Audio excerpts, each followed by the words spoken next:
Buen día, mi nombre es Fernando Mendoza, soy el administrador de la tienda de Asturiano que está aquí a mis espaldas.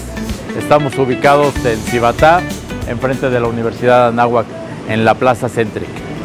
Tiene un modelo de negocios muy amigable, lo cual ayuda a motivar la inversión en una tienda de estas, además de que es una empresa con mucho soporte, mucho respaldo y tiene una logística excelente. Bueno, la verdad es que el apoyo es total.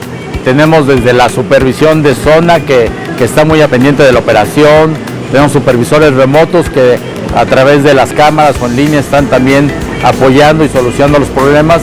Todo el equipo de franquicias, operaciones y patrimonial, si uno requiere algo, apoyan bastante bien. El surtido y la variedad también de los productos es mucho mejor que en los demás, ¿no? Lo que más me gusta es ese ímpetu de seguir creciendo y de seguir haciendo las cosas mejor cada día. Yo creo que eso es lo más importante, no solo en Asturiano, sino en cualquier empresa, querer seguir haciendo las cosas mejor cada día.